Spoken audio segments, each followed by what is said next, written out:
Okay, there's the one that was not right. And okay, we're on. Let me just tag you real quick. That way it'll go to your Facebook page. Okay, there you are. Boom. 57 mutual friends. Okay, click that, turn this here, put this there, go here. I'm just going to pull up the YouTube and the Facebook on my page. Okay. So I can see comments. Okay. All right. So we got one person in YouTube and we got 3 people on Facebook. Yeah, this is getting back into the groove. We did 2 shows yesterday. It was the first time in a long time I've done 2 shows in a day. Isn't that crazy? But it's great to have Ginny Jablonski back with us from right outside of Prescott, Arizona. She does some amazing work with horses and animals and people. And she has an amazing story. If you haven't seen the first couple of times she was on, she talks about her amazing story. It's just absolutely amazing. As an individual, it's amazing as the couple that went through the whole thing together, you and your husband. You were doing some work with some horses in Canada. We couldn't connect at the end of last year. And yeah, and I still go back to that YouTube I saw of you and Alex Collier and those 2 other people. And I still get chills when I think about what you were talking about, because you exemplify the quantum reality, which is you can know everything you want to know and experience everything you want to experience and think you know everything you need to know. And I mean this all in a good way about me, you, and anybody else, but to be able to wake up on any given morning knowing that you have the whole 99% to learn, especially as the days go by. So it's really good to see you again, Ginny. I'm glad you came back in. Thank you for coming in and honoring us with your presence and sharing space with us today. Thank you, Todd. I didn't know if you wanted to have the horses sing, and I didn't even mention anything to the horses, but they are right in front of the camera right now in Canada, if you would like to experience them Yeah. singing. Yes, of course. What do we So need to this do? herd is called Yeah. the Singing Horse Herd for a reason. At Okay. their higher soul levels, which they are very much attuned with, they sing and they bring frequencies through from higher dimensions that have thankfully been coming to Earth certainly recently in the past year or so. So if you'd like, I can share my screen and I can show the horses real quick and then. Yeah. Let me give the permission over to share. Okay. Boom. You're good to go. Yeah, you're good to Okay. go. All right. So I will share my screen.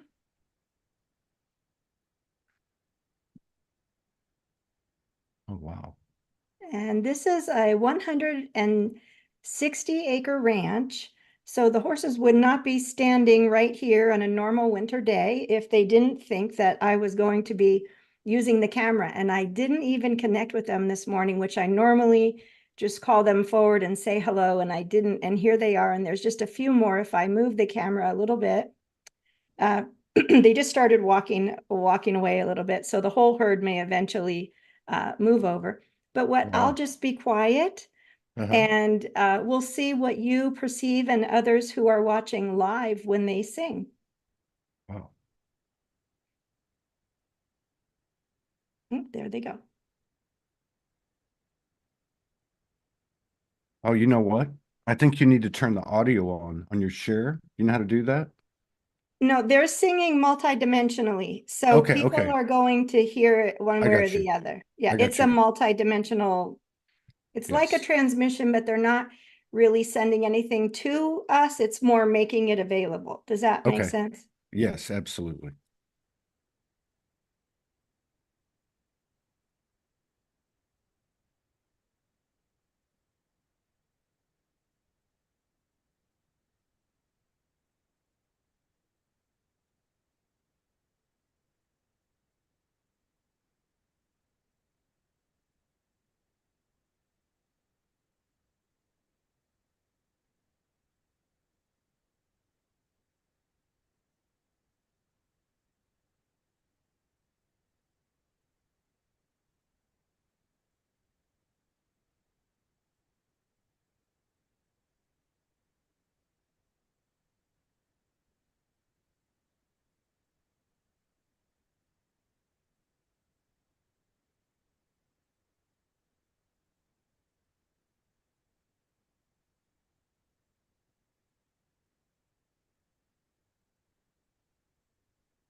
And they're just coming to a close.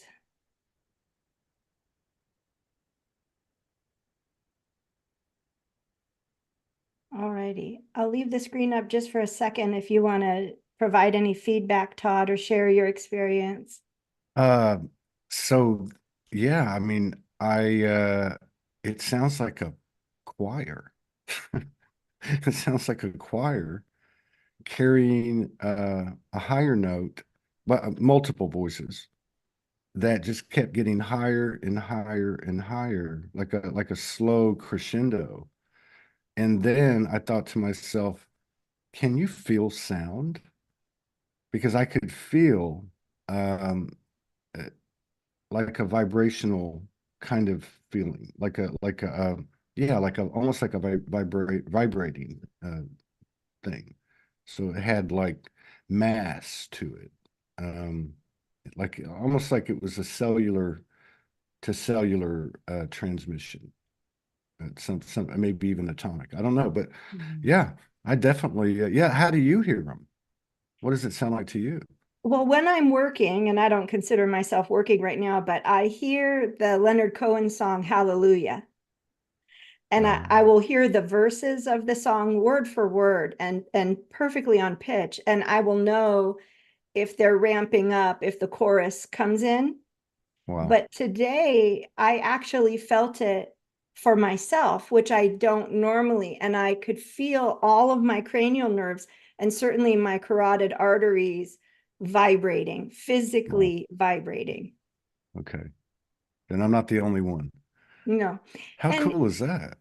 sometimes when I'm working, especially with a group of people, I will see like an etheric music staff with Hmm. notes. I might see um, sound waves that look much like sine waves, very fluid sine waves. Uh-huh. So this horse that has come into the picture here in the front, his name is Montaro. He obviously wants to give a message because he walked from off screen, on screen, standing right in front very majestically. And he is Yes. the leader of the herd. So we'll see if he wants to give a message to whoever is listening, or maybe to you, or who knows, to me. We'll see. Okay. Wonderful. Okay.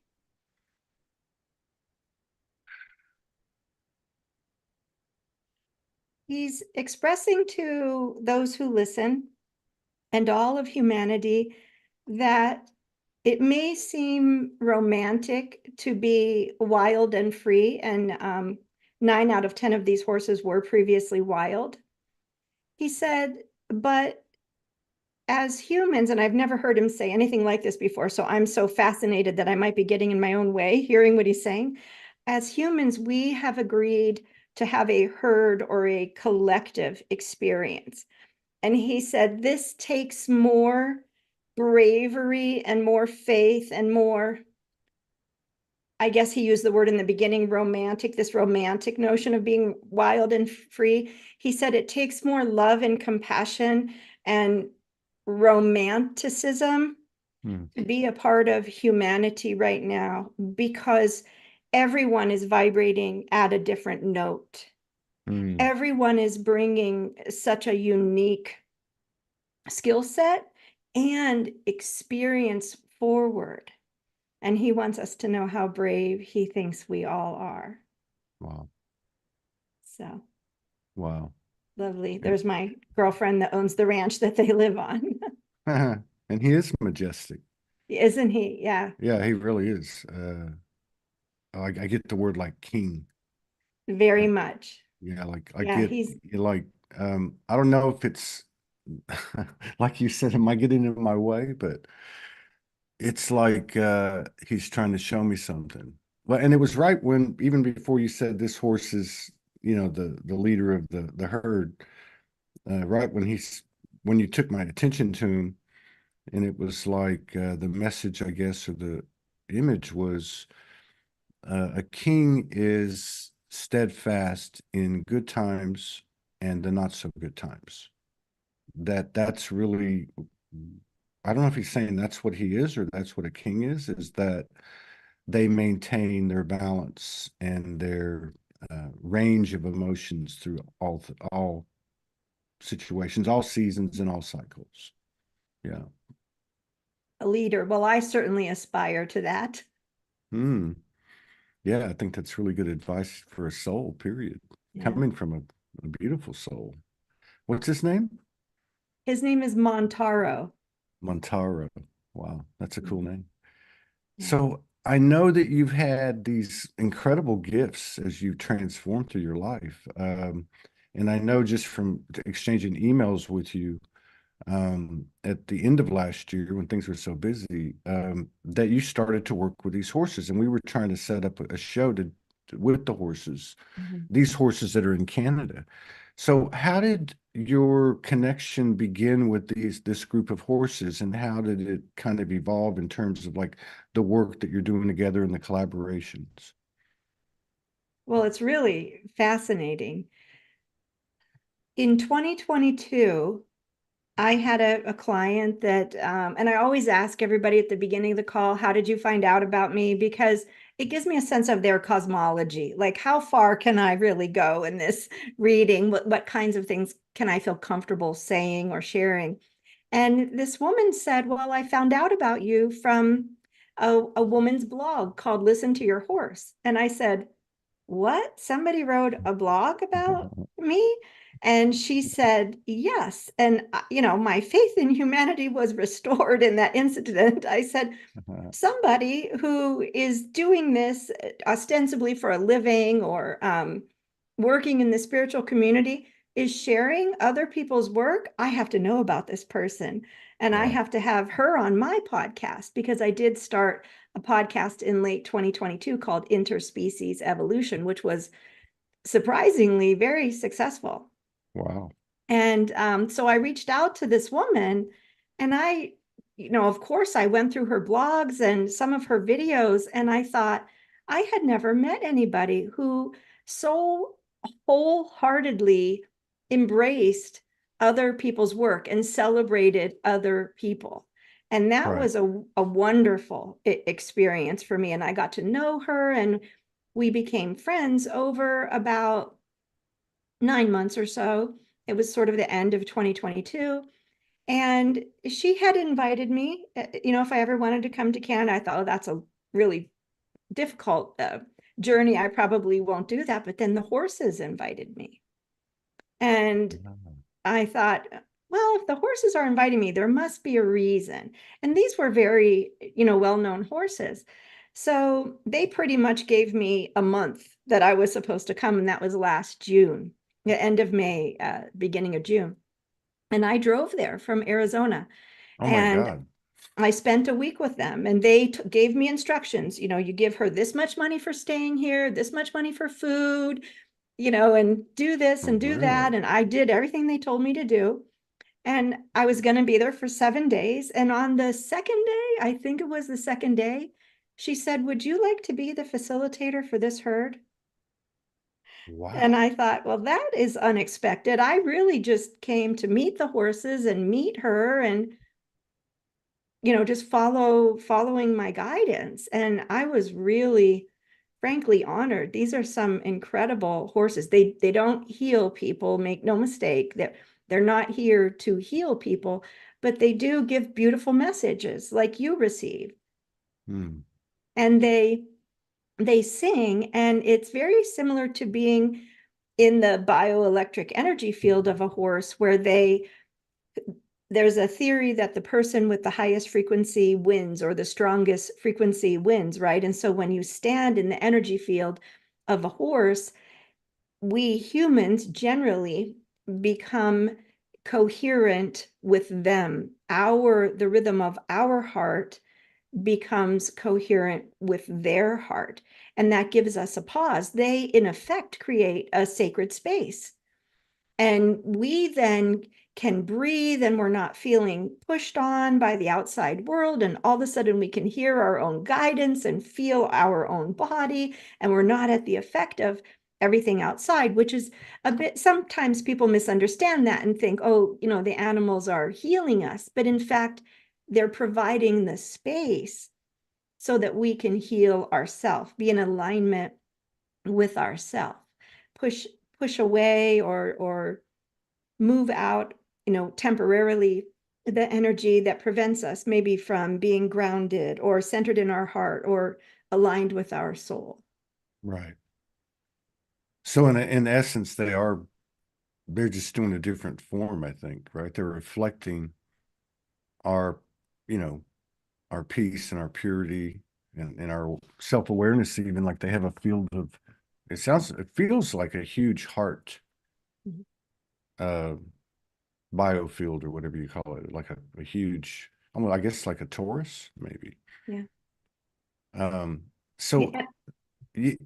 so you met this lady, you became friends. I'm always so curious about how these things actually happen. So she obviously must be very special. She has obviously a relationship with these horses. Did she have, in your uh opinion, did she have like a psychic relationship with them, similar to the type of relationship that you have with animals? And how did she take it when uh you came back and said the horses said, I need to pay you this and pay you that? Well, she was really, I'll answer the last question first. She was floored because she had invited other people there before. The horses hadn't, apparently, nobody had ever offered money before for their upkeep or what have you. And she really felt like I was someone who was invested in them and was willing to Right, spend time and individually work with them because a couple of them were struggling being on Earth. And she has many videos to that effect on her YouTube channel. She hasn't hidden the horses' struggles. A couple of them were taking on humans' energies. And so really. that's one of the things that I'm really focused on in my work. So my work was very compatible with what the herd needed. So And she did have a level of communion with them, that she understood what they were going through and they were communicating with her. she, I would describe her, if you are one that perceives that some souls are from this universe and some souls are not. So I fall into that category of someone who perceives souls who originated elsewhere than this universe. And so if you're okay with that conversation, I do. I agree with that. I that's my knowing as well. so I would describe her as being a soul from this universe, much the way, and I did watch, and I have watched several of your interviews, so I don't want to speak for you, but I can say much the same way that you are one with the trees and the Right, earth and communicating in that way. She's very much an earth, a shaman. She talks to the right. trees, she talks to the animals, she talks to the wild Oh, animals. She never felt that it was her guidance that she was supposed to be the facilitator for the herd or work with people one-on-one because she didn't have, from her perspective, she told me that she did not have the ability, she didn't feel, to work one-on-one with people. And she was waiting for 7 years to find someone who really could do work at the soul level, at the work the horses wanted to work at. And that's the level that I work at, is the gift I was given from my walk-in of my higher soul aspect in 2012 was the gift of observation, that I could observe the truth of a soul and perceive the distortion in between them and their alignment, their I don't want to say perfect, but clear alignment, right? So she had been waiting for years to find someone who could work with the horses at the level that they wanted to work at, because they will often, when working with someone, they will accompany them multidimensionally to another life experience and hold space there in that life experience for resolution so that these different aspects of us can become unified, which is, what many of us are doing, is unifying. We're not just here to resolve and um, to experience more and slowly evolve. Some of us are on a bit of a more rapid, accelerated path. And so yeah. those are the people that the horses work with. And so Oh, it's really sort of, I okay. don't know, you call it kismet or divine providence or synchronicity, Magic, whatever brought us together, the but it's plan. just, No, but the plan. Yeah. It's just been magic. and And so she had an idea. She had an understanding that she was not to be their facilitator. She held space until you arrived.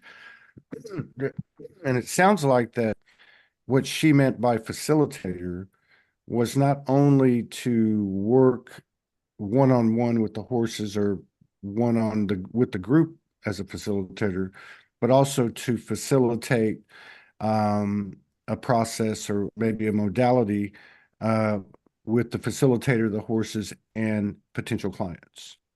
Is that okay? Just wanted to Yes, make sure. to both work directly with the horses, because some of them had unfortunately taken on very distressing energies, and some of them wanting to experience it, not being confused, not understanding the human experience, wanting to feel it more for themselves, and some of them just sort of martyring or sacrificing themselves, believing that they maybe they had a higher perspective and they could just transmute the energy and it should be very simple, and it turned out not to be very simple. A couple of them almost died, in fact. So Oh, wow. so they don't do that kind of work anymore with me. And if they ever wanted to do that kind of work again, I would decline to work with them. The work that Mm. I do with them is they hold space and they sing from a higher soul level. And I provide people the messages from their soul or higher self outside of time. And how do the people find you and the horses? Was there already something in the air, like with what she had established there for 7 years, or is it coming from your client base, or do y'all have a website or something?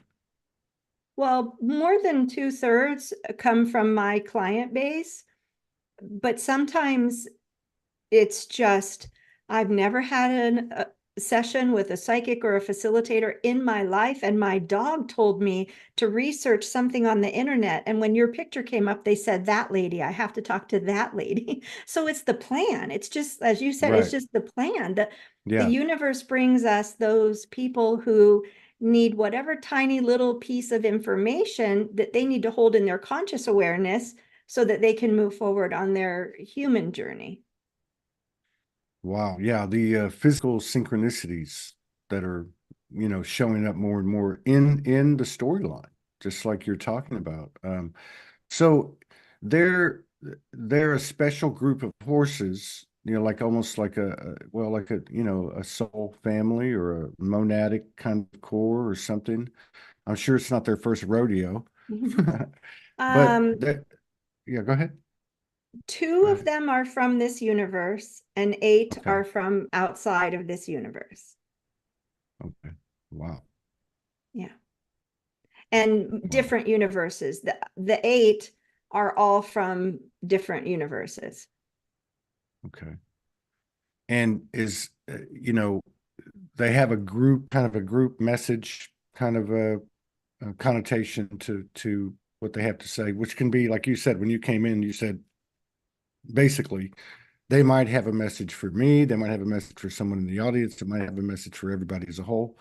Do they give you like collective intel? I don't mean like, so many people we talk about, oh, I wonder what's going to happen. And I'm not talking about that. I'm talking more so from their perspective, from at least 9 different universes here, Earth and 8 others, right?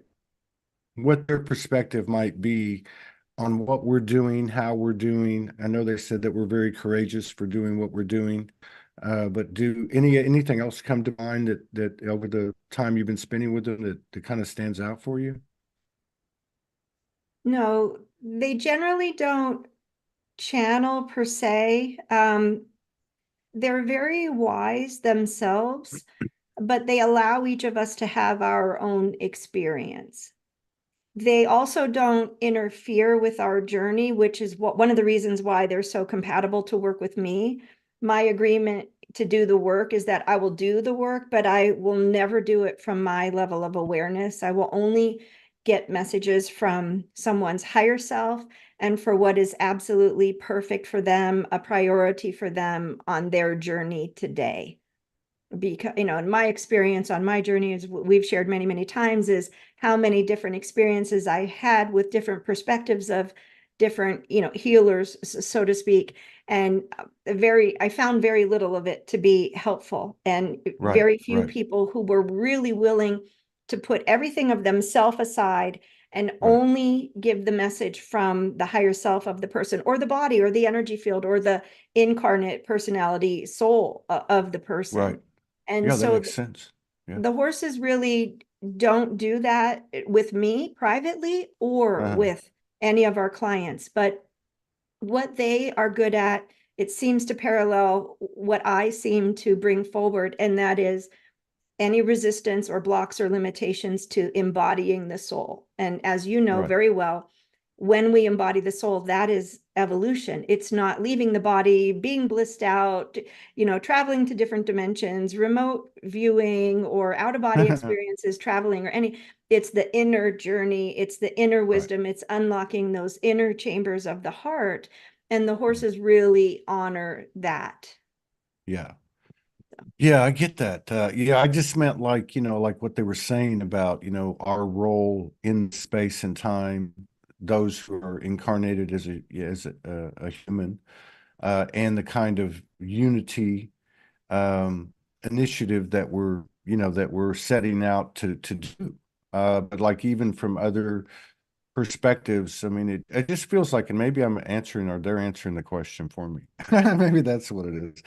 But basically, I guess what I'm saying is they bring to the table this air of more of a multi-dimensional perspective, in the sense that not to get so caught up in the earth experience, in the facade of the experience, but to, I can kind of see or feel what they offer is to have more of a multidimensional.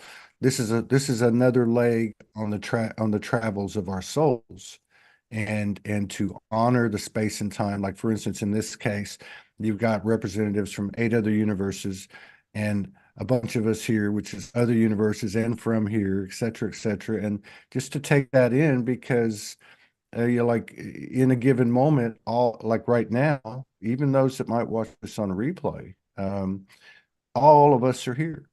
And there's a lot of information and kind of beehive intelligence to pull from. And everyone, I like what you said about what they said. Everyone brings a piece. Everyone has a piece to offer. The first piece that you just shared, uh, about providing a space for people to, it's almost like to validate what they've known their whole life. Like, oh, I always felt a certain way, or I did get Right, certain right, information, but I didn't know if it was real. And to have somebody hold space for someone who knows that they are experiencing themselves in this life in other timelines, or who knows that they are experiencing themselves in other dimensional realities, let alone other universes. A lot of people don't believe that. And a right, lot of people are afraid to share that type of inner knowing for fear of being invalidated. right. And the horses provide the space for me to tell the people, no, it's real. What you are Yeah, experiencing is real. You are a multi-dimensional being, and you are having these experiences. And behind the veil, we've forgotten, and it seems very unlikely to be true from the Western uh-huh. model of, medicine, education, religion. But it's more true for the horses. It's more true for me. It's more true for you. So when we gather together with people who truly believe their multidimensionality, then it's easier for those people to take a breath and go, oh, Yeah, I knew that. Thank you. yeah. Yeah, we were talking about that yesterday with Erin North. She was a lady that had connected to Soldier like back in like 2016, 2015.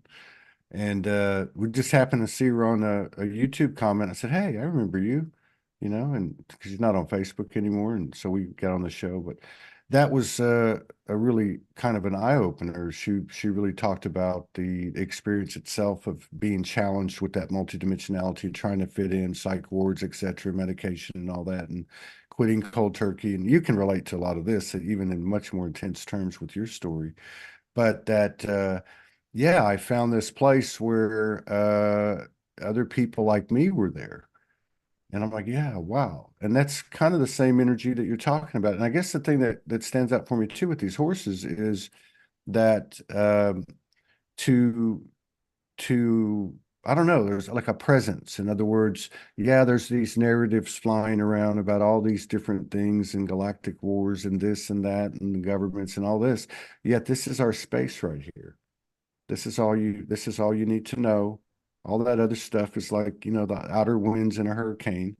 And here's our space. It's sacred. And let's kind of feel into this thing and let's allow it to, be absorbed, or embodied maybe. When you believe, you give yourself permission to grow and change and shift. And that is the journey that allows us to, as some would say, be here now. Yeah. Um, how many times did somebody tell me on my journey, oh, you're living in the past, or oh, the past doesn't matter, the future, just look up at the stars and everything will be magic. Mm. That didn't ever work for me. But as I healed myself and healed my fractured, wounded inner children and healed other lifetimes, fourth dimensional and fifth dimensional, many third dimensional lifetimes, as well as parallel experiences, literally myself in other timelines. Right. Then when I did that, and there was no more future healed me to call upon for support. And it was just me in the now moment here for me. And when Right. I embodied my soul and eventually was told one day when I was asking my higher self for help, you are your higher self. Well, Exactly. you know, Exactly. but it's not necessarily everybody's experience that you can Right. just choose that. Just choose that now, because that's how people feel not seen, not heard, Right. unworthy, not good enough, invalidated on their journey. So I think I had all of those experiences so that I could hold space for people who were also struggling, because I struggled so much on my journey. And then hopefully, I don't make people feel bad or as if somehow they're not caught up or lagging behind or what have you. Yeah. You had, yeah, obviously you've had quite the journey. I mean, that's an understatement. To include as you evolved in your transformation, your entrance into that as a facilitator, as an energy worker, and healer, I guess you could call it. And I know, again, from having you on before and just knowing you, the different levels and the different faces of your offerings to clients, and again, much of it involving animals. How, on a personal level, like, I know you were trucking along, and these last 2 or 3 years have been really rapid, and the growth is just expansive and lots of fluctuations. Uh, and I know you were rolling along pretty good because we kind of stay in contact. But what was the impact of these horses on you personally? Have you had, well, what's that been like for you? Well, since we spoke last, you and I have had another near-death experience. Wow. And I believe strongly that that near-death experience was necessary for me to heal to the level that I could work with the horses at the level they wanted to show up at. So remember, I said I was introduced to them sort of fall maybe of 2022, end of 2022. Right, right. And I went to meet them in person in June of last year. Well, on March 6th of last year, I was run over by one of my own rescue horses in my pasture and was trampled and had a very serious injury and near-death experience. And it Wow. was because of that that I was able to heal myself enough to dig deep into the deepest chambers of my heart to align with my soul and begin to activate my light bodies to the point that I could work with the horses. Wow. So that's how working with them, I think they knew. And I don't know if you remember, I know you've talked to thousands of people, but in my the significant near-death experience in 2012 when I wanted to leave and horses brought me back. According to these horses, they were among the horses who brought me back in 2012. Now, not all of them were actually alive on Earth at that time in 2012. Not all of them were, but some of them were. Right. And some of these horses actually guided me on my journey for the last 11 years. And one of the horses, the lead mare of the group, her name is Odalina. She Odalina. is the one that told Jeannie about me. She is the one that told Jeannie to go listen to, it was another interview with Danny Henderson. Okay. And it was from that interview that Jeannie found out about me. So the horses guided my evolution, and this was happening unbeknownst to me. I was not aware consciously that at the soul level, I was working with them previously, that this was, let's say, a possibility or potential in my future. And I mean, maybe by the hair of my chin, or they say the skin of my teeth, I was able to get myself to the point that I could connect with Jeannie, who's just an incredible woman, but I could not embody the frequency of joy. So the near-death experience that I had in the pasture, when I came back and opened my eyes, the first thing I heard is, you can now embody the frequency of joy and you will heal. Wow. So that's how significant the horses coming into my life in 2022, then knowing, well, we don't have the next 4 years to work with this person, to slowly bring her along. Let's give her another big jolt. And it was very serious. And when I came back, one of my horses, who's very, very traumatized, and we don't need to go into the whole story, but she ran me over, and I felt her chest on my chest and my face, because she's very tall, pushing me over. And what I believe happened is my soul knew what was going to happen, took my body out of phase. So I wasn't in the third dimensional reality anymore. Right. The horse trampled where I would have been, because I would have been killed. And then as soon as the horse was clear of where my body would have been, my soul brought me back. But the horse was moving so fast that when I came back, I was literally sliding across the dirt in the pasture. And right when I dematerialized, I was stopped by the fence. So I could feel the fence on my head, and my back was sliding across the ground. And when I woke up, for 3 days, I was tasting metal in my mouth, and I couldn't figure out, why was I Oh, tasting yeah. metal? So what happened was, when I rematerialized, I merged consciousness Fence. and elements with the fence, the metal Right. fence. Right. And when I came back, I could hear the fence saying, no, I don't want to hurt you. You're a nice person. I don't want to hurt you. And then I smashed into it and merged with it. And it said, oh, I'm so sorry. I didn't mean to hurt you. So I had a girlfriend in Colorado hold space for me, doing what you would know as a biodynamic cranial sacral session, which is not active at all. It's very passive, and it's just holding space. And that's the kind of work I like for myself, because I can do my work, but it's much easier for me when someone holds space, just Right. like the horse is singing, and then everything else is cleared away, and I have a level of clarity that I, generally speaking, and certainly years ago, never had if I was on my own. And when she was holding space, it was 3 days after, that's when I saw this vision of the fence, kind of cattywampus, the exact size of the gridded fence. And I said, oh, that's why I'm tasting the fence, because I merged when I came back. And Yeah. thank goodness my girlfriend believed my story. So I had to say, I was physical, then I dematerialized. When I rematerialized, I merged with the fence.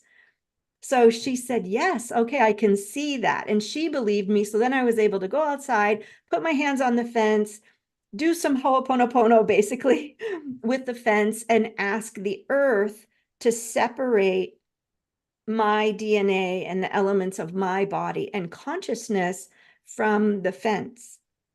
Wow. And that took about 24 hours. But I'd say that's not a small impact in my life. The horses have. Did you write about this on Facebook? Did you put up a post with a picture? No, Because I mean, no. I just watched the whole thing. I'm thinking, I know I read this, and I remember when she wrote it, it was in this really detail. Even like some of the things you were going to say, I knew you were going to say that your structure melded with the fence, and it was the nails that you were tasting, right? The metal you were tasting. It's crazy how these things are just progressing. So then you end up going through that and then going into meeting them in June. And then like how did the work with clients, how's that gone? Was that something new for you? Was it something that you expected, or was kind of natural, or was there any surprises there? Anything that kind of stands out? Well, we started working together slowly because when Jeannie offered me the position, Uh-huh. that was the first week of June. I hadn't worked a lot one-on-one with each of the horses. And so we needed to take time for me, for my own peace of mind and my integrity. I wanted to make sure that none of the horses were going to take on anyone else's energy ever again. And we got to the point where 9 of them were not doing it, and one was just refusing. A young horse too, who was very full of herself and believed, she could handle everything. So basically, the herd and Jeannie and myself voted her off the island. She was not allowed to work in client sessions. And then we were able to begin with 9 horses and the young one, who there was a young person at the ranch who was self-harming, and Jeannie didn't know. And then this particular horse was showing up with gashes on her face and flesh hanging open, and she was flinging her body against trees and self-harming in a Wow. way that Picking up this the young energy. person. Yeah. Yeah. Wow. And so I had to be 100% sure, that none of the horses were going to do that again, because in the same way that so many energy healers or readers, psychics are getting very sick these days, and some publicly admit it and some don't. Right. And, from my perspective, it's a lack of introductory foundational knowledge that in metaphysics people have skipped over because they want to get to the good magic stuff, Right. not necessarily magic per se, but they want to get to the fancy stuff, or they want Yeah. to quit their job. They want And they want to they want to play in the field. They want to play it almost like coming out too early. yeah, and Yeah, no. unfortunately, it's what I would call ritualized phenomenology. It's become accepted. People teach it, therefore I have a certification, therefore. And Yeah. from my Right. perspective, it's quite unethical what's going on in the metaphysical community. But Well, I think it's part of, it's interesting that you bring that up because I've noticed this. I started commenting on this at the end of 2019 because I get to see, through the show, I've gotten to see the evolution because the topics tend to be real time, and it's, as the individual goes, so goes the collective. But I noticed in late 2019, and into early 2020, that as the practitioners were, because most of them are practitioners that were coming on the show, we're starting to talk about how they were changing, how they were dropping modalities, how they, you could just see the humanity coming into them, and it's progressed. Last year was very interesting because there was a lot of uh, divergent energy going on. Stuff was going up and down, leaving and coming. And another thing that I saw then was kind of a shift to things that were more promotive of self-empowerment. And as a result of that, the teacher, guru, kind of role, was having light shined on it. And I mean, it is what it is. So now here we are, and I think it's very interesting that you're saying this, because I think it's really more of a snapshot of where we are in the evolution of the whole thing. But then the animals, right? A lot of people talked about the body coming on, it's talking more. Nature's more pronounced. I'm very nature oriented. And, over the last couple of weeks, I've had some really incredible encounters with these rabbits, and it's been really cool. And part of what they're telling me is that it's happening to all of us. The animal kingdom's ready. You can see us. If you can see us, we can see you. You can see us. We've been seeing you. You haven't been seeing us. And now this has been kind of my interaction with them over a period of time, and it's progressed. And so what I'm getting at is it feels like this story with this 10th horse, the young horse, and the person that was self-harming, and the animals absorbing, or healers absorbing, or any of us absorbing other people's stuff, is something that is kind of taking care of itself, one way or the other. Come push or shove, uh, or prodding or nudging.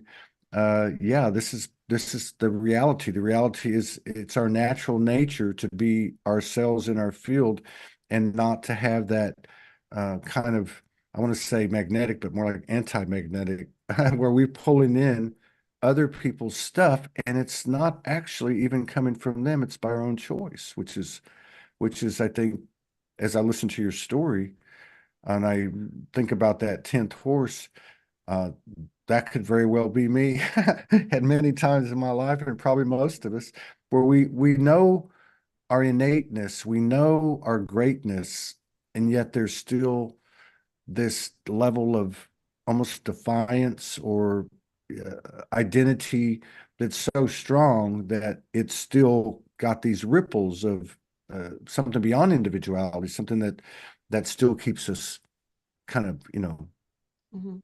held down, I guess you would say, or closed more than open. Very interesting to have this conversation, this experience, because these horses are still here.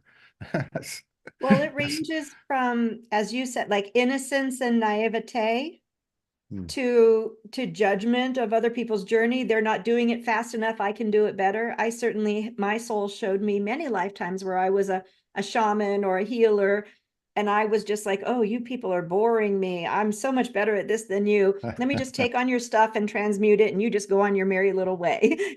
I mean, literally, I've had lifetimes like that as an indigenous shaman, Right. and there are variety of indigenous cultures and beliefs and protocols, etc.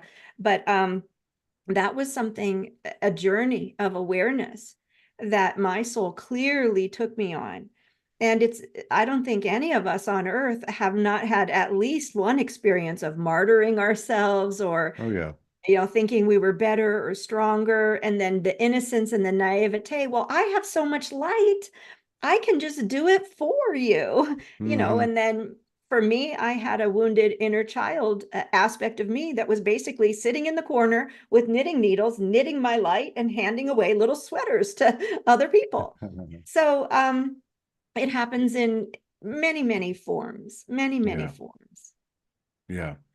Yeah. I like what you said though, as well. And I had it in my head just a second ago, but I can't remember now. It was good though. It'll come back. It'll come back.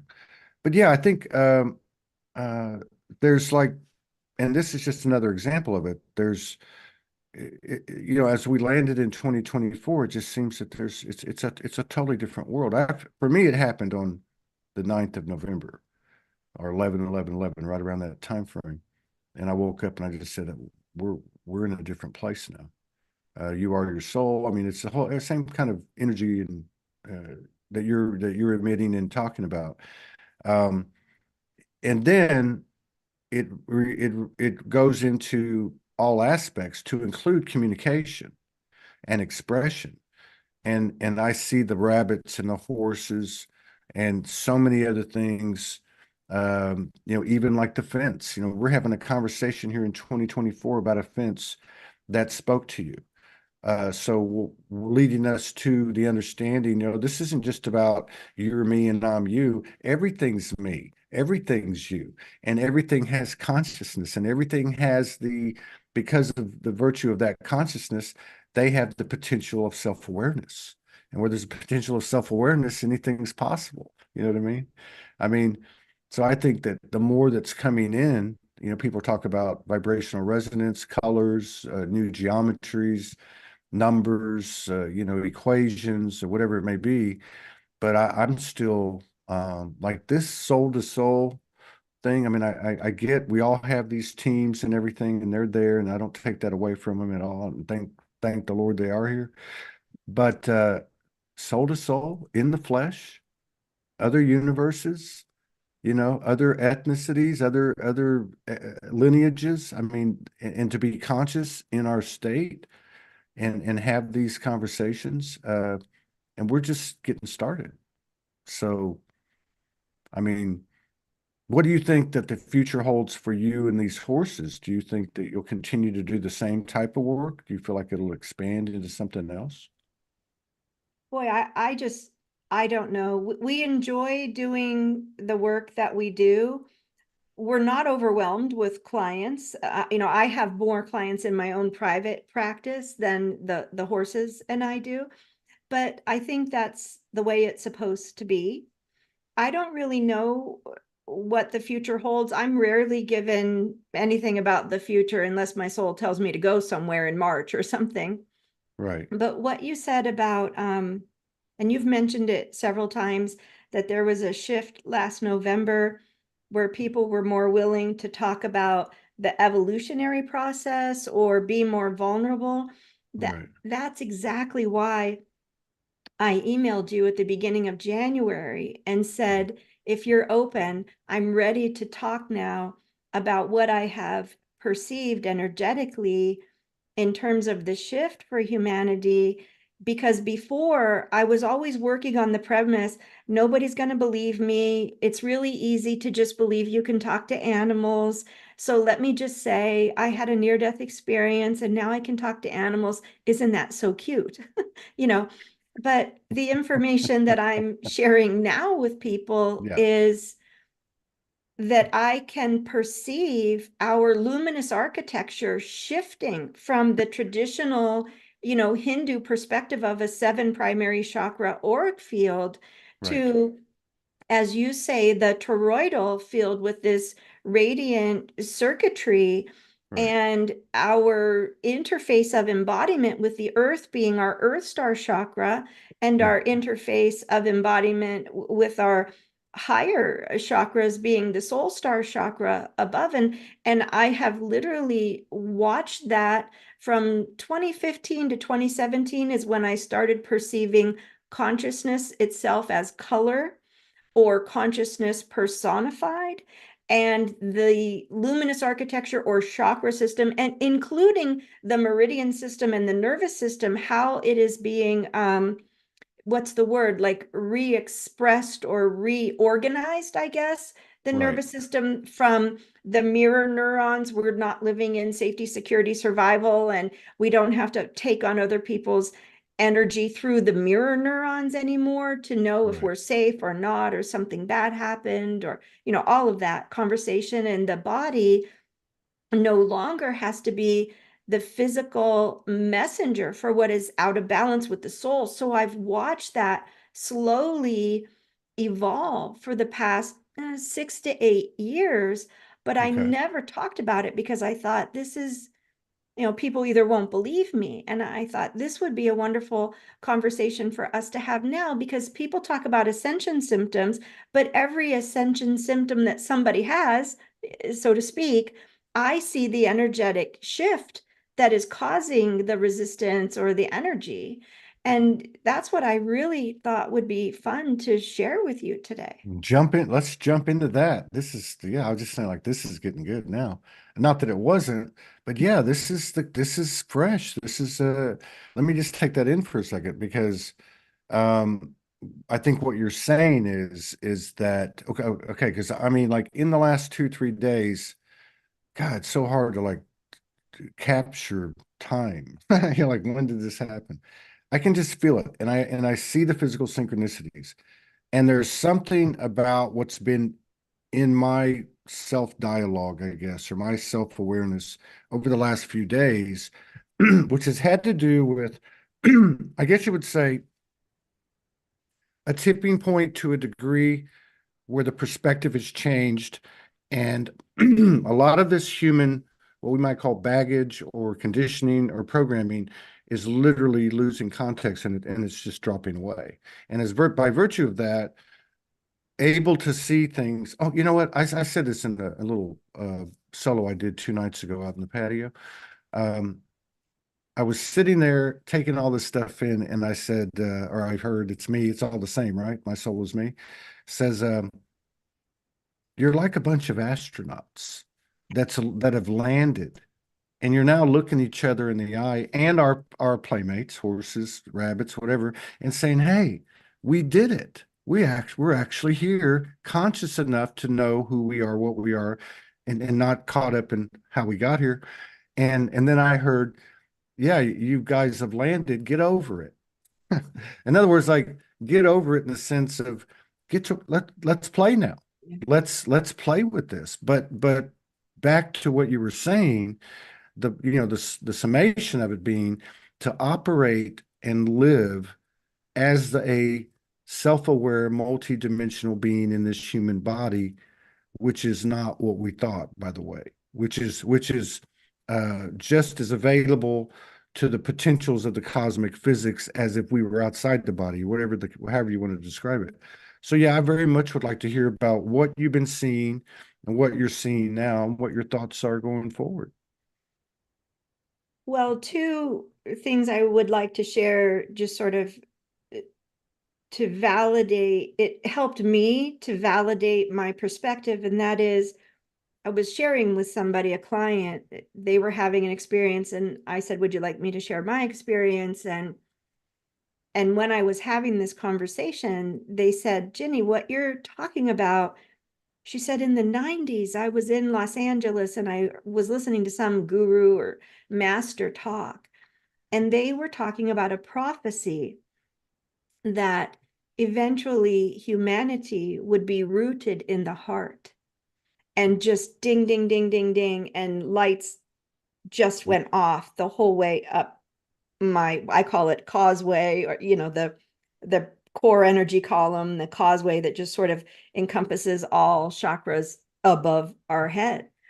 And this idea that humanity would eventually be rooted in the heart is what we're seeing with the slow, methodical, integral dissolution of the membrane in between the chakras. And if you do Kundalini yoga, you know that they talk about the locks being on the chakras that prevented the chakras from continuing to function in a spherical manner and turn them into two mirror conical. So the forward facing cone, or I don't know what language you would use for it, energy center Right, right. is what's happening in this life, and the backward facing one from our back is what's happening in spirit, either past, or future.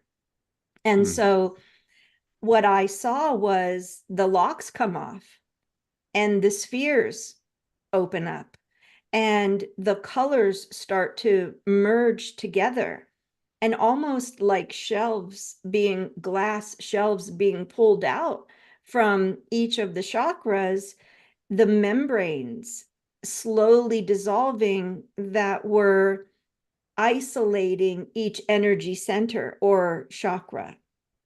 Mm. And so as that happened, I had a heart chakra, which was larger. And then my lower three chakras merged into one, and my upper three physical body chakras merged into one. Now, this is all very a metaphorical conversation, because I know a lot of really spiritual scientists who will say there's no such thing as energy, there's only motion. So the auric field is only a metaphor for the nervous system. So let's just accept all of that and get over it and just talk in terms of energy body, because so many people do perceive the energy body and they Right. see either bands of energy, concentric, emotional body, mental body, spiritual body, and some people even have lunar body, solar body, it just depends on what their belief system is. And I perceive that that doesn't have, it's not only tied to this lifetime education, but the Right. experience of our souls. What Right. knowledge and information are our souls bringing into this life?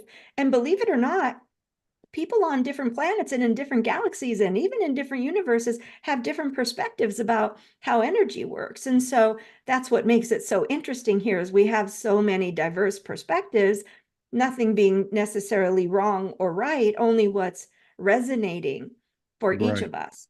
Right. So And that's then just sort of a, yeah, no, I want you to keep going. I'm just reflecting on what you said. I like to keep the pieces together. But yeah, almost like that for the realm, there were kind of almost like English would be, right? In the US, like almost like a common language, where, like, for instance, I remember Franco used to talk about this because of his memories from the origination of this galaxy. And he talked about how for this experience way back then, as we built the schematic of it, that the chakras were kind of created in the seven in order for us to understand the energy flow and the mechanics and et cetera, et cetera. So I can see what you're talking about, even like with the horses, being from 8 different universes. Yeah, you would have 8 different perspectives, and we're all kind of playing on the same playground, but we're all bringing a different lineage of experiences and in the moment a different perspective, which is really, I think, the type of unity, consciousness, oneness, and experience, physical experience that we're not heading into, but we're actually in it and creating it more and more every day, but on the spot. It's like nobody has, like, if everybody's from all these different places, nobody actually has the official game plan. It's more like everybody, uh, be transparent, bring what you have to the table, mix it all up like a big ocean, and let's see what comes from it. And it's cool because I think the horses really exemplify that, because I know it sounds corny to some people maybe, but it runs on, and the closest word we could have associated with it is heart power or love, where there's no BS. It's just straight up, I love you. I see you for who you are, what you are. I see you as me, whatever namaste, whatever it takes to actually be living and breathing and experiencing life in that manner in a physical vessel. I mean, it's mind blowing. well, I do want to move on and talk about the assemblage point, but what you just said about the animals, I want to share something that I think is relevant to the souls from this universe or not this universe, and what you just said about the creation of this galaxy. Right, There are theories that a lot of souls are birthed through the creation of a sun, and there are even books written to that. They're just different theories. right, But one of the horses is the son of Montaro, who is the leader of the herd that you spoke with. right, So Montaro is a fjord. The mother that it's called covered in horse language, that he mated with, her name is Odalina. So she's the lead mare. She's the one that told Ginny about me. And they had a colt, a okay, son, and his name is Juno. Now, remember I said Montaro is from this universe. Juno, his son, is one of the 8 souls in the herd that is not from this universe. So recently, Juno had said to me I'm very concerned about being different from my father.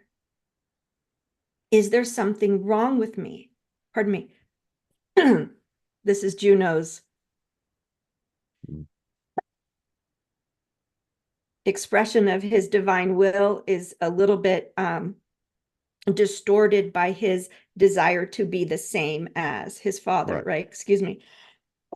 I can feel it so strongly. His father, being from this universe, is like a sensei master. He can manage, and Ginny as well, frankly. Pardon me. Excuse me. Oh, Juno. It's okay.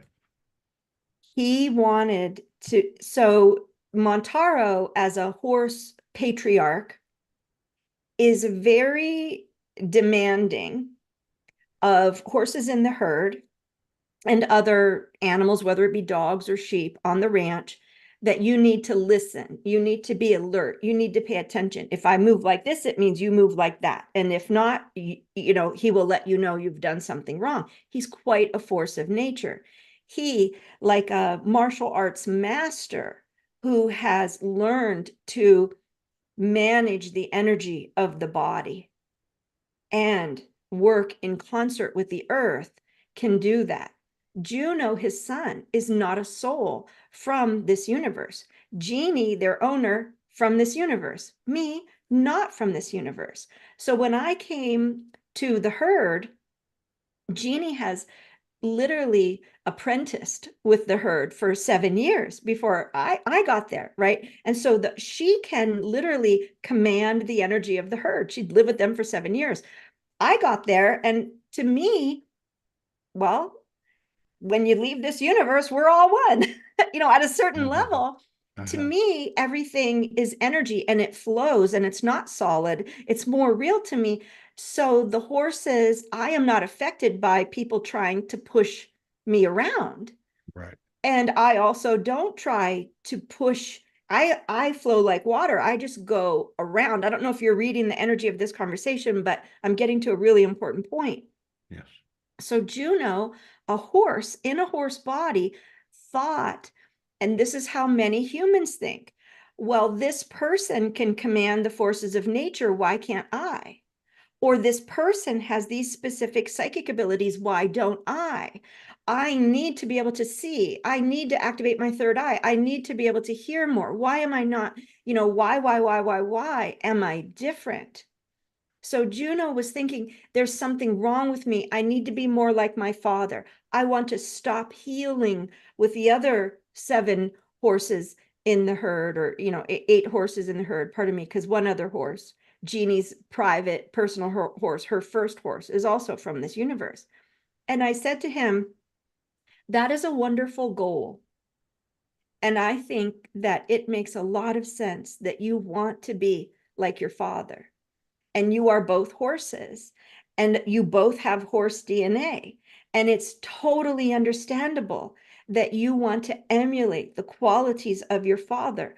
But I ask you to consider this. Where is your soul from? And who are your guides? Can you communicate with your soul and with your guides to determine if it's even feasible for you to manage energy the way your father manages energy? Yeah. So I'm Yeah, you're wanting. making sense. It's like I know this is going to sound silly, but that's the first thing I could think of. It's like, I played basketball when I was a kid, and when you would go to games and you'd be at your home court or the other court, right? Well, you're always more in your power in your home court, right? And I can see, you know, the role of the father, and then and I guess it's where you're going to go with it with the son. Like, what is it? It was what you said at the beginning, that everybody has something to bring, right? Yeah, I get what you're saying. And some of our souls are more or less compatible with physicality, dense physicality, time, gravity in this universe. And some of us just have different abilities. Mine are more cosmic. Mine are more etheric. Mine are more, some Yeah. would say, have nothing to do with this reality, whatsoever, and Well, would struggle to. what I find interesting too, maybe you can comment on this. And again, you said, this is how a lot of humans are. Because if you hear a lot of the people that came on the show, they would say, yeah, I got to a certain point and I just tried to fit in. So I totally turned away from what I knew to be me as I was born and as a kid. And then to go off of that, so here is a soul that's not in a human body, but in a horse's body, who obviously hasn't had the same type of experience as a human being, um, but yet has the same humanistic or whatever that is, earth quality or realm quality of wanting to be something that they're not, right? Like that, there's a humanness to that. And we've all had to struggle with this, right? We've all had to learn to be true to ourselves and so on. So yeah, this is a really powerful story. Keep going. Wanting to fit in. Hmm. And then I had to also have a separate conversation with Montaro, and can he manage his expectations? Because the other horse from this universe, who was Jeannie's very first horse, who started the whole journey of her getting, 10 horses, actually 11, but one doesn't live on the ranch anymore, lives somewhere else. Um, and that horse, the first week that I was there in Canada, if I came near Jeannie, the horse would run. I mean, I was in fear. I had to run behind a rock or behind a tree because she was really pushing me away because I wasn't like Jeannie. She perceived me as a threat. So as Uh-huh. that first horse, Jeannie's private horse, healed, and she began to open her heart to unconditional love. And this was after the conversation with Juno and Montaro. One of the other horses came to me and said that horse wanted to apologize. And then that horse started showing up on the camera every time I went onto the camera. And she said, I love you. And I'm very sorry for how I treated you when we first met. And I didn't appreciate our differences, because the embodied personality of the herd expected that if someone were going to represent them, that they would have to be like Jeannie. Well, Jeannie also studied martial arts for 7 or 8 years. I did as well, but it was third party defense and ground fighting and using different tools. And because I was a diplomatic protection agent, so I had a different perspective. I wasn't trying to control my mind or manage the forces of nature. I was trying to subdue someone or evacuate, you know. So I didn't show up exactly the same way Jeannie did. And so some of the horses judged me for that. And, there were words. We had words the first few days. If you expect me to be like Jeannie, I'm not your person. But if you want me to help you with what you need, let me show you what I can do. Let me help you see what I can see. And then we can all make up our mind. Right. Hmm. So that first horse, Jeannie's horse, has apologized profusely. And more than any other horse now is closer to me in terms of her heart and a heart connection and an appreciation. And that's a message all of us humans, all this one-upmanship and whatever is Right. going on, Right. and that, we really need to hear this story, right? Right. Right. Yeah. And all the little nuance parallels, like so look at this and just take the bodies out of it, the souls in a physical form. Uh, so you have this soul come in from the outside, and the soul is preordained. There's everyone's in on it, and so you have this kind of like this healing relationship for those souls, those 9, 10 souls that you offer to them. And then they have something for you. And then together, y'all have something for others, right? You see what I mean? It's like a really synergetic type of positive ascension type of alignment. We can call it healing, but I just find it interesting that it's almost like every soul. That's why I say, we're all subject to this human condition, and there's that's always going to be there. And to see it in these horses is really interesting. And then to see where it comes from. So Mhm. like with Montero, it comes from him being a master being that's come up through the ranks through the earth. And then the sun comes in from another universe, Mhm. right? That's a whole different perspective. And then the influences that has at the ground level, where the father's in touch with the energy and he makes the movie, expects you to move. And yet this one doesn't know what to do because it's all foreign to him. So it's funny looking at all that and then and knowing that, yeah, that's got to be the same for us too. Our connection isn't just this connection. Our connection has influences through our past lineages, et cetera, maybe contracts, agreements, the whole nine yards to meet at this point or whatever.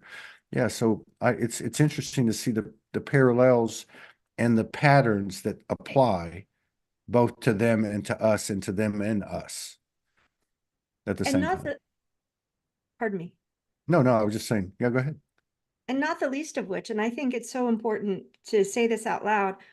Some people are such refined souls, like crystal angels that are here on the planet, so delicate and high vibrational, yet they're brave enough to be in a human body. Right. And that has caused challenges, Yeah. whether, pain or arthritis or some sort of what seems to present like autoimmune or struggling in different ways physically. We have to really be careful when we judge people that are sick. Oh, well, if you were a master, you could heal yourself.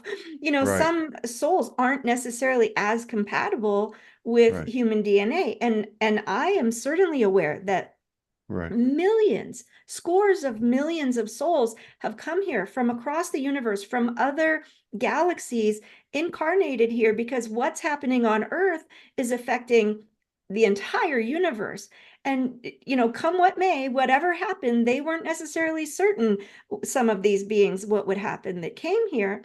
And they're struggling. And again, some have remarkable abilities that we shouldn't compare ourselves or judge or say one is better because one has physical challenges or what have you. We are all so incredibly unique, and there are so many of us from across the universe and outside of the universe that are here for very, very specific purposes. But we are like a tapestry, the most giant tapestry Yeah. we could ever imagine, and we're weaving it together, and all of that light, vibration, sound is creating the earth experience. And I seriously doubt it would be going as smoothly, if we can say it's going smoothly. I think it's certainly going more smoothly than it ever has on Earth.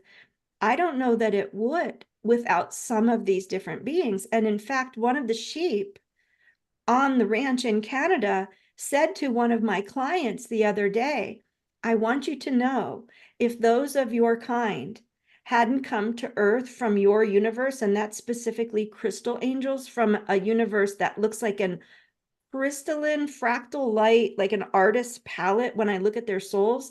And, I know that some people say souls don't have colors, souls don't look different, souls aren't different ages. None of that is true from my perspective. I do see the differences in the origination point of some of Right. our souls, and these particular souls, these crystalline angels, are just remarkable souls. Some are totally asleep and don't even know who they are and what the heck is going on. But the sheep, one of the sheep, we call her name is Sage because she's wise, Mama Uh-huh. Sage. And she said to one of my clients, if it weren't for your souls, those of you who came from your universe, Earth would not be ascending right now. Wow. And there aren't a lot of those souls, very, very infinitesimal percentage of souls on Earth are from this other particular universe. That didn't come from me. That came from a sheep. No, I can feel it. Do you think that that the type of information like that you share that well you hold this anyway you have your abilities but like even like in your relationship with Jeannie and these horses and the sheep where the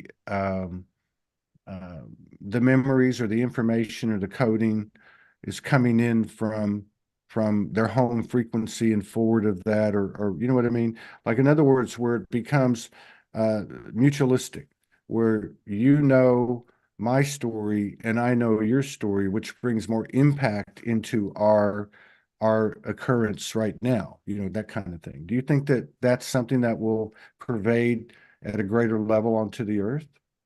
Well, I certainly hope and intend so. That's been my experience for a long time. When I see people, I don't see their human body. I mean, I can see you, you're wearing a black shirt, you have a beard and a mustache. Mm-hmm. I can see you, Mm-hmm. right? You're wearing glasses. I can see you. But what if I, well, not right now. I'm not, but usually if I have a client, right, or Right. I'm talking to a friend that's an interpersonal relationship or a Right. client relationship, I don't see the person. I see the magnificent soul. Right. I see the color. I see the fractalization. I see the intention. I see the soul agreement. And I see outside of time that giant being of light on the other side of the fabric of the universe that separates dimensional time. I see them on the other side. And I don't just see one over there, I see many over Right. there. And in my near death experiences, I have seen many beings outside of time. So Right. I don't think it's just that there's group mind and only group mind. That's certainly not my direct experience and my direct knowing. And I feel that the second thing I was going to share, I said, I want to talk about the assemblage point, but let me say two things first. And the Mm-hmm. first thing was humanity would be rooted in the heart, right? Right. The second thing I wanted to say is that there is a not so much a prophecy, but a saying. Right. Eventually, we will no longer be able to hide our trauma from anyone. There will be no secrets, so to speak. I agree with And that. that's what you are talking about. What I am talking about is that we will be able to recognize one another as infinite beings of light. Right. Some people may see no difference. Some people may just see, oh, we're all one. And that is a very high level of awareness. Most people who say that really have absolutely no energetic awareness, or Right. they just believe that, which is also beautiful, Yeah. but it certainly isn't true on Earth. It's true at, maybe the 44th dimension above our heads outside of this universe or something like that. But I see people that way. I see the soul. I see the soul lineage. I see soul aspects that have been integrated in different dimensions. But what I feel is more important than just seeing is the feeling. Uh-huh. Like sometimes I will get on the phone with a client and I will say, pardon me, your soul is making me cry. I can't speak right now, just a moment. I have to get myself used to the frequency of love that is being bombarded, Right. Right. to me right now. And that's, I think, what we are all going to. So we might run into somebody in the store. They might not look like somebody we might normally talk to, or they might believe a completely different way than we do, but we might see one another as infinite beings of light. And I think that is our future. That is our destiny, is to remember who we are. And this goes back to the beginning of the call, to remember ourselves as multidimensional beings, perceive ourselves and be able to feel it and to be healed enough to receive it. Right. Right. Yes. Yes. I have a podcast not the same thing as you, but a podcast. And every night before the podcast, before I'm going to record one, I just sit with the higher self of the other person. I ask my higher Right. self and their higher self, and I just sit and I send gratitude and I say, thank you. This podcast is really important to me. I know it might not seem like, I'm bringing the most cutting edge information on earth, because that's not what I'm trying to do. I'm trying to help some of the people who just are wanting to believe Right. or Right. remember the truth of who they are, or be able to ground or manage their own energy, like really introductory stuff. And I say, please excuse me, but that's the frequency that I'm offering. And the souls just bombard me with so much love, so much love. And I think that's where we're going. I Yeah. really do. God, that was a big one. That was big. We still got to get to the assemblage, but let's stay with this for a second. Yeah, what you're saying. Um, yeah, and I wonder, yeah, because the call I've been getting as I'm coming out of this hiatus, for the first time in 12 years, um, is and again, it doesn't really make any sense. It's a whole different environment, but I'm just being told on the spot, like in a given moment, not like, oh, you're going to do this tomorrow at 1 o'clock. It's just like get up, click live, and just go. And I'm like, what am I going to talk about? No. But the overall is just to be transparent. And I know that sounds like, oh, okay, well, easier said than done. Yeah, of course. But I think it's the same thing that goes for, hey, I'm in unity consciousness. There's a whole different element that seems to be available now. And I think I like the way you said that a minute ago. I wish I could remember it verbatim, but to be healthy enough to receive. Okay. It's there. It's here. It's actually in here. So to be healthy enough to allow it to come out. But that regardless of what me or somebody else is talking about, because there's so many other frequencies in the expression, in the vibration, um, that we pick up on it. Like you said, you're just receiving all of this because this is what you're reflecting. This is what you're holding. We're not saying it. We're just, I know it sounds cliche, being it, doing it, but that's what I've been hearing. I've been hearing just bare your soul. And you mentioned traumas, and I never thought of it in those terms because, like most of us, I've dealt with many, many of my traumas or whatever. But I would say that that would be the most accurate description. If I had to translate it like into layman's terms, is to you go as deep as there is to go. Because it's not about being a victim. It's not about being a hero. It's about saying, hey, you know what? I went through the same shift you did. Okay. I may be from a different universe than you, but we both went through this human experience. And yes, some of us were better prepared and less prepared based on our chemistry, based on our chemical, cosmic makeup. But the fact is, we're all here and we're starting to communicate like you and these horses. We're starting to communicate and apply all of this stuff instead of just knowing it. So yeah, I feel like that, I didn't know the show was going to be like this, but the animals and the kids, and everything is coming on now. So tell us about assemblage points. I want to hear about that. Well, in everything that I experienced, I don't think I could write a book that says step one, step two, Hmm. step three, this is how evolution looks, because for me, it was so messy. And that, David Hawkins' scale of consciousness, 20 is, anger or shame. I think shame is like 20 or 70 on his scale from 0 to 1,000 of consciousness. I was running up and down that ladder of consciousness the whole way to the basement. Every tiny little step I made, there was some element of shame, anger, grief, fear, judgment, frustration, guilt, what have you. So I got a real workout there. So I can't really say this happened first because it was a lot of things happening at once and then sort of clean up on aisle three, kind of thing. But what I saw around about 2020, I guess, was that the shamanic perception of the assemblage point, some people can perceive that or could perceive that in our third dimensional luminous architecture or auric field, light body. And some shaman would diagnose a person based on the position of the assemblage point, their perception being that if it was right at the sternum, right at the heart chakra, then you were in alignment. But if it was a little bit up or sort of on like the hands of a clock, 1 o'clock, 2 o'clock, 3 o'clock, 4 o'clock, it, had this elaborate structure of what it meant and all of that.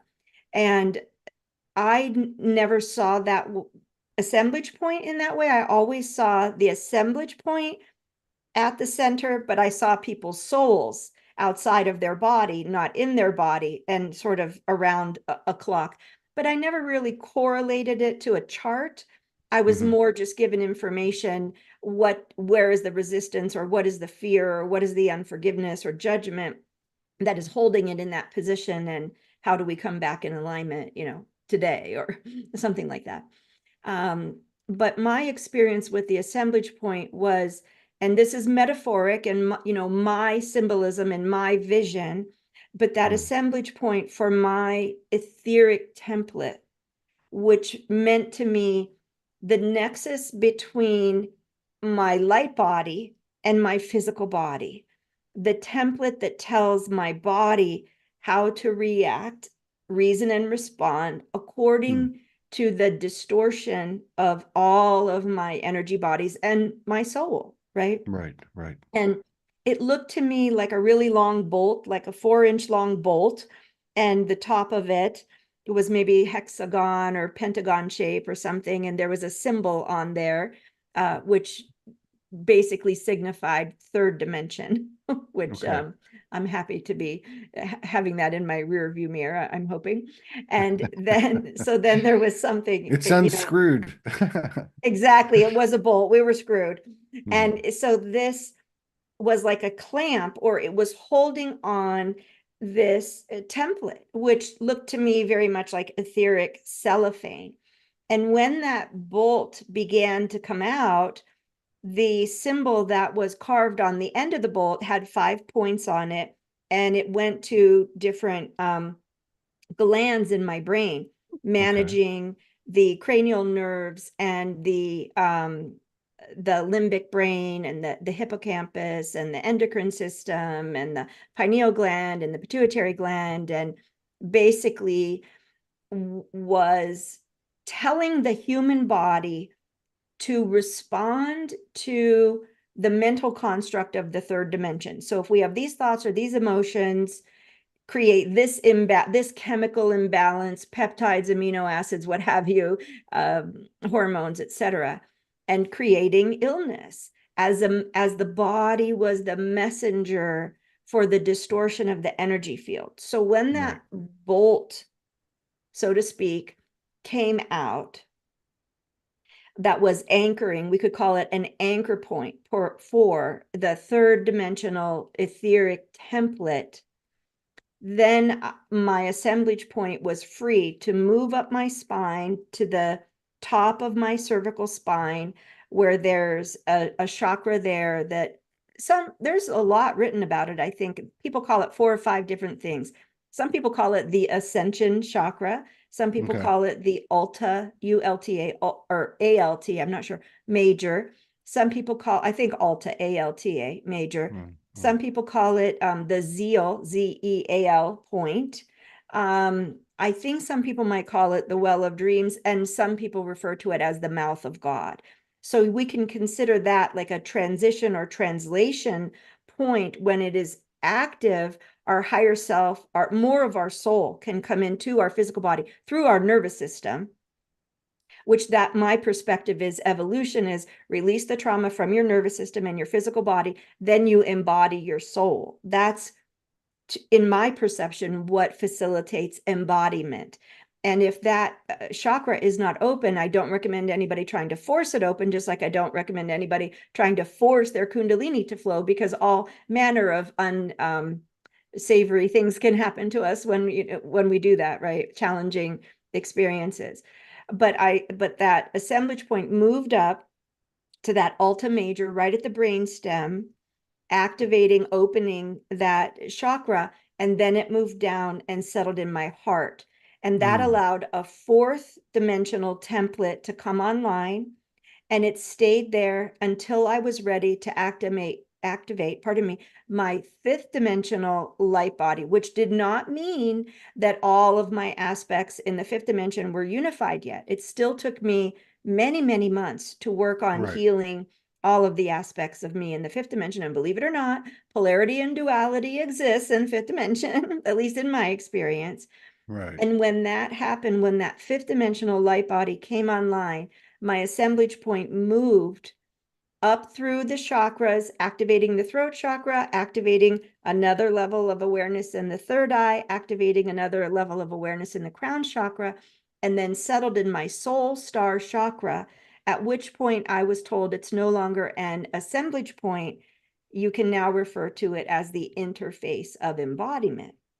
Okay. So as these energies were shifting and changing, as our etheric template, which basically tells the physical body and the nervous system, the neurology of the brain, the cranial nerves, how to react to the energy of our energy body, you can imagine all of the ascension symptoms that people feel: pain in the back, different headache, eyesight problems, throat issues, whether it's itchy or what, I mean, just 101, more than 101 ascension symptoms, right?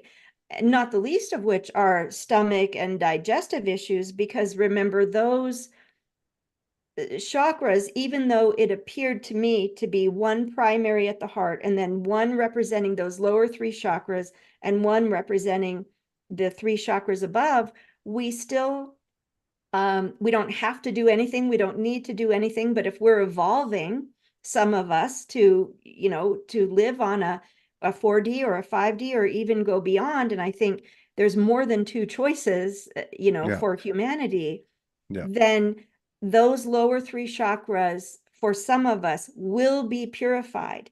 And that chakra that represented the lower three chakras eventually merged with my heart chakra. Right. And again, Right. not necessarily happening in any specific order that you could write somebody instructions, do this, do that, because you're always running back down that scale of consciousness to shame or blame or shoulda, woulda, coulda, or, like we were talking about earlier, the one-upmanship and comparison and all of Hmm. that. Yeah. Yeah. I was thinking about that a couple of days ago. I was looking at the scale of consciousness and just kind of reflecting on, our experience of the last 10, 12 years. And it kind of like going to what you were talking about with uh, the changes that are happening with at this point in the transition of what a practitioner is, what energy work is, what healing is, and what's actually happening, right? Power over, power under, uh, self-empowered, self-sourcing, so on. And I was thinking exactly about that. I was thinking, we hear that this has been removed from the field, and this has been removed from the field, and this has been removed from the field as we theoretically go up this scale of consciousness.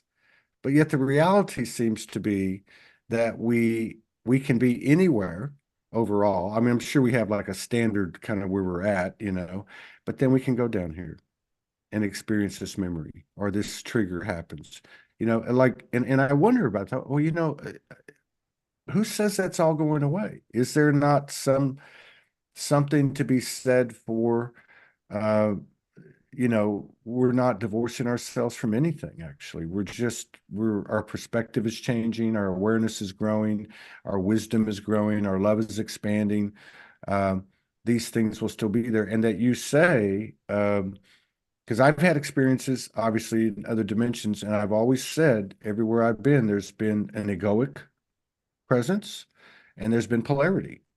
Now, I've never really considered, is there duality? I never really thought about it till you said that. And I was wondering when you referred to the fifth dimension that there is duality and polarity, but is it the distorted type of duality that's here, or is it a duality in the sense of uh, let's just say a more true polarity?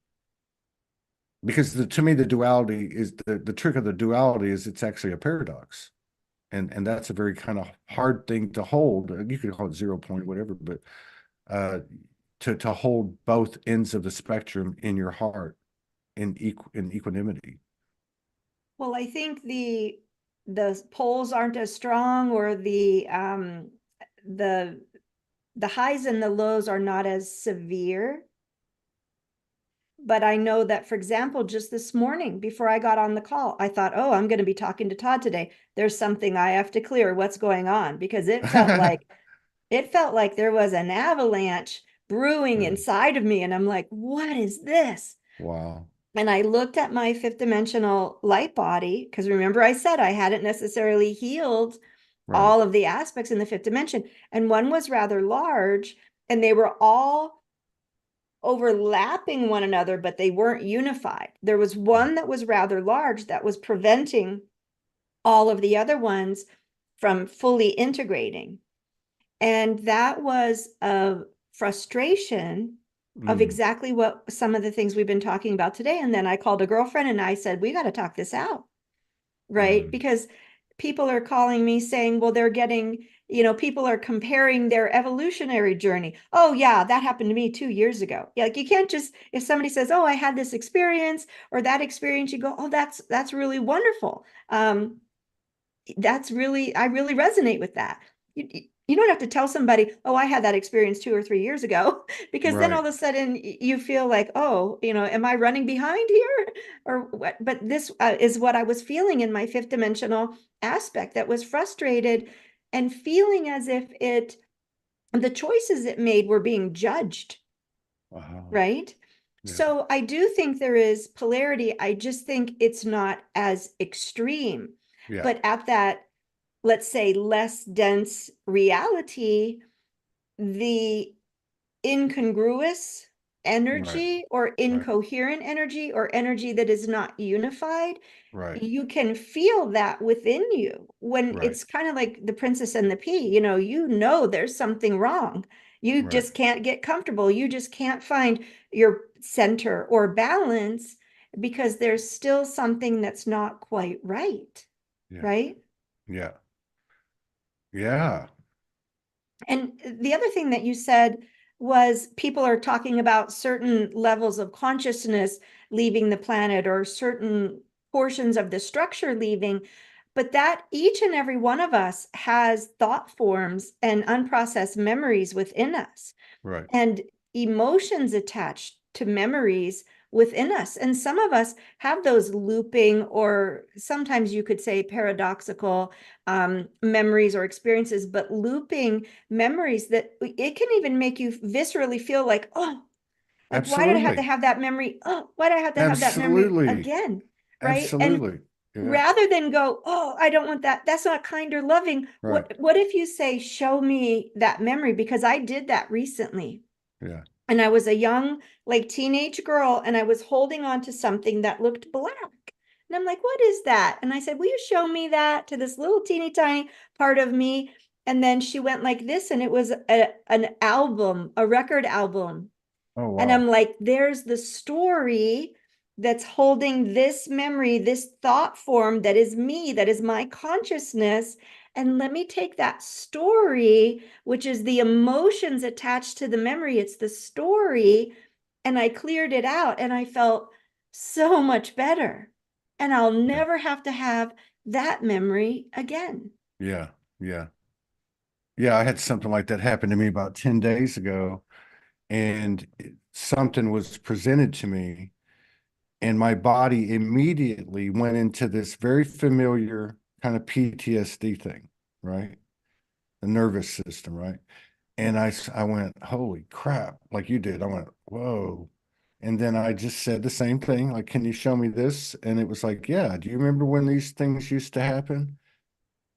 This is how your body would feel. Now, even though this wasn't the exact same thing, it's a gift to you to remember these things and ultimately to be more sensitive or hyper even sensitive to your nervous system, because the nervous system really has come online for me the last month.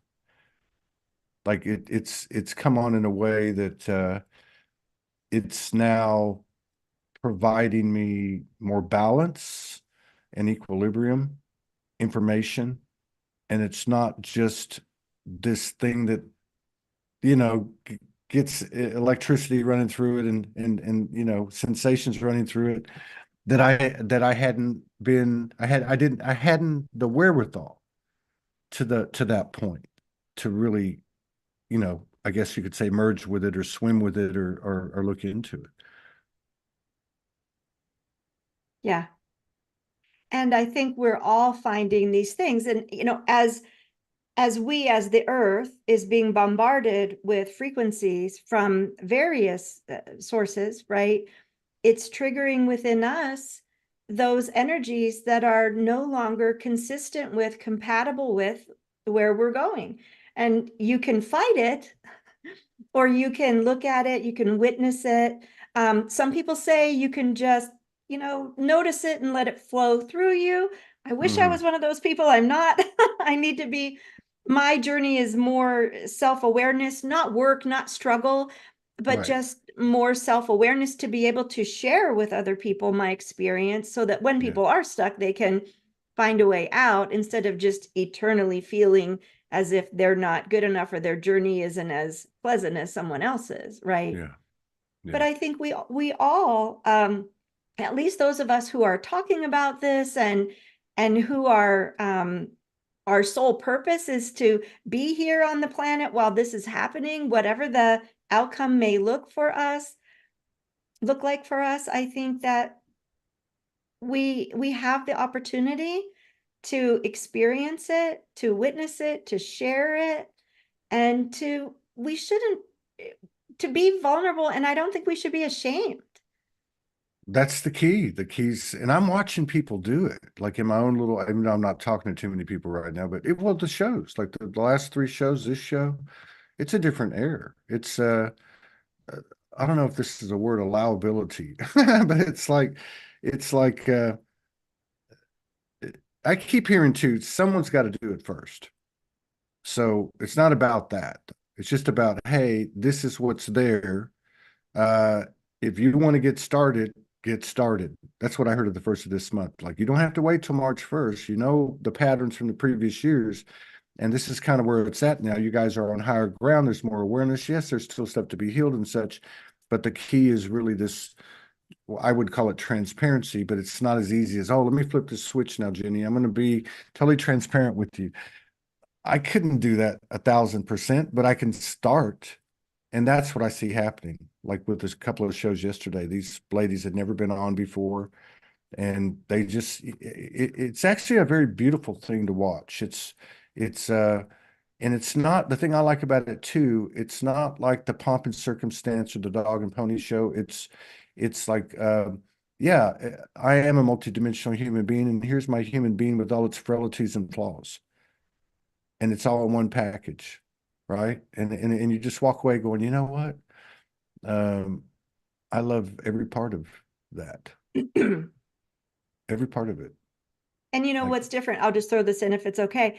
yeah, GABA, I mean, it's not for me to say who or what anybody is, but GABA obviously working so closely with the earth, and Sarah obviously being more cosmic, right? And us ah, having all unique abilities and perspective and journey, but we all have the human stuff. We all have the that's right. thought forms, the That's right. emotions, the memories, whether you call it trauma or belief systems or patterns or archetypes, all of these things are being collapsed. They Yeah, are, yeah, but it's still going to look different for different people because some people might use sound or sing or channel light language, and some people might meditate with the earth and find that peace and that connection in the earth. And yeah, although I can talk to the earth and plants, that's not really my thing. That's not really where I feel at home. It doesn't make an right, earth, bound soul, not bound, but an earth focused soul right. or this universe. But it doesn't make them wrong. It just makes them different. And I certainly That's have right. many friends, who are like that. But people that take my classes are more cosmic or universal in nature, Yeah, certainly. yeah, yeah, yeah. It's moving so fast. Like it's. I wasn't going to say it's difficult to have a conversation like this. Maybe that's why I haven't had any conversations like this for 2 or 3 months. For the first time in so many years. But it's like the information is moving so fast, And our growth is happening so fast, both individually and collectively, that it's almost like you don't even have time to explain it. It's just there, and you can see it. You can't really prove it in a short 5 minute, dissertation or whatever, but it's through these stories. And the great thing too is the stories are involving the non-human playmates now, and energies and entities in a way that they haven't before. It was more like, oh, I got a visitation, or oh, I had a conversation with a flower, or and it was a anomaly or an aberration, or now it's turned into a common thing. Yeah, I don't see what you see, but I see these things, and that whole competitive, comparison thing is you're right. It's falling away, and we're like in this. I saw this the other day in a little connection I did when I went to bed, and I was taken into, and it was internal. So it was, I can't remember everything, but there was a sun, and it was the son of a son. And then here in the core was actually, which I would have thought was like my heart, was actually the holy womb. It was the mother's womb. And it showed me this, like, it showed me the word soil and soul. And it showed Mm. me like this really fertile, rich, dark soil. And then at the end, this little seedling pops out, this one little initial, which will eventually be like a giant trunk or something. But um, yeah, it's moving so fast, and it's a whole different way of life. It really is. Mm. It really is. But I'm with you. I think we're doing really well.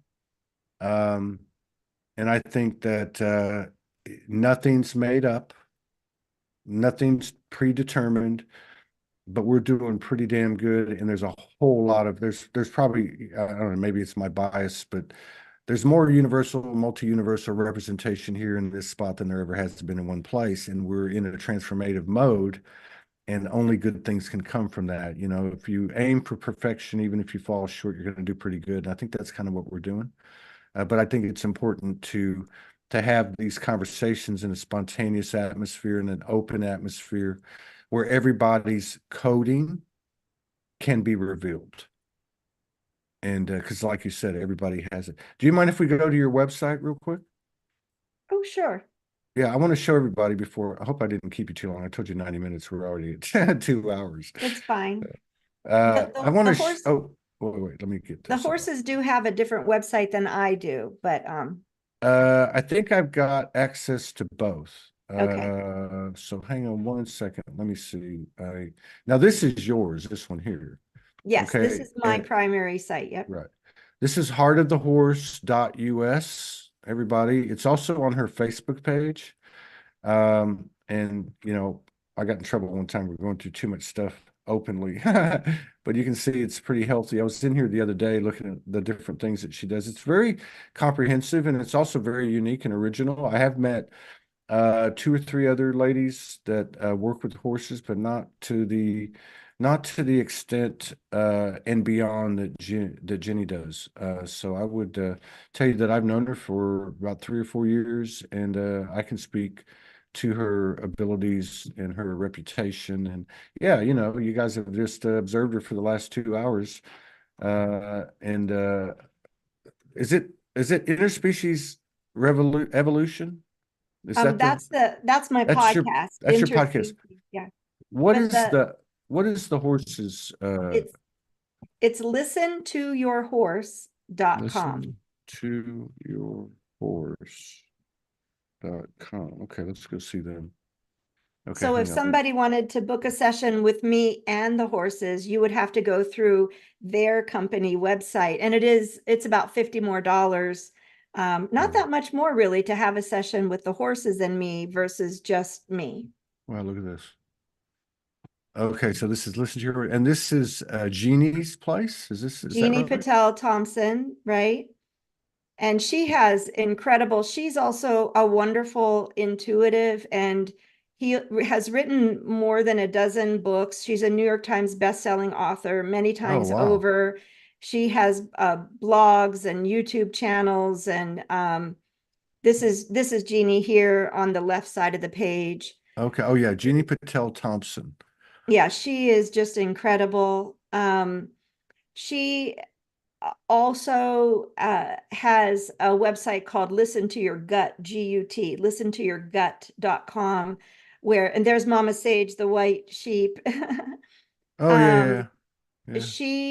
he has, her father and her brothers are medical doctors. They're research scientists. One is a Nobel Prize winning research scientist. She's extraordinary human being, and her Listen to Your Gut website has so much information about home remedies and stuff that she's discovered in her life. But if you click on Herd on the top left, Oh yeah, here. mhm, Oh, oh yeah.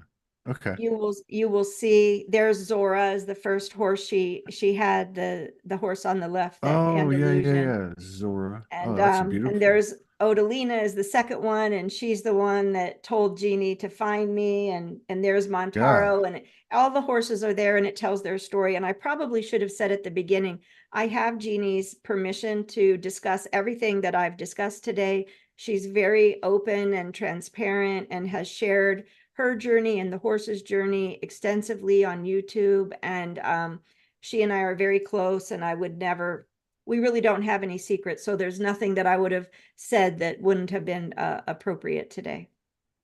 Thank you. Wow, look at this. And This is there, amazing. so Juno, the one that you just went Yeah. past, Juno is the one that is the son of Montaro. Yeah.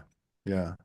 It says here, I've watched Montero coach him for leadership and seen how he encourages Gino to practice using his power and energy. At the same time, his beautiful heart energy is so strong that if he's standing behind me, I often mistake him for Audie Odalina, because yeah, because he feels just like her. right. He Wow. feels just like a different kind of soul. His energy isn't the same as Montaro, right? Yeah, each one of them, I mean, is, just it's a whole different perspective, you know? Yeah, For me, just as somebody who's not had all the interaction with horses and stuff, yeah. but yeah, you can just see it, you can feel it.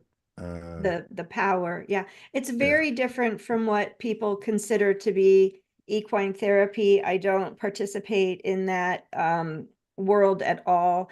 I yeah, share wisdom. That's right. what I do. You do a lot. You do a Mhm. lot, and it's good to see you. And I hope to see you in the flesh in the next few months. Maybe we'll see what happens. Yeah. But yeah, I just want to say thanks for coming in, and the horses. Thank you all for coming in, and Jeannie for allowing us, to be able to interact with the energy from her portal over there, her and the horses. But yeah, thanks so much, and all blessings to you and yours. And I'll see you when we do this again. Alrighty. And to you and Morgan as well. Thank you. Thank you. You take care. Bye bye.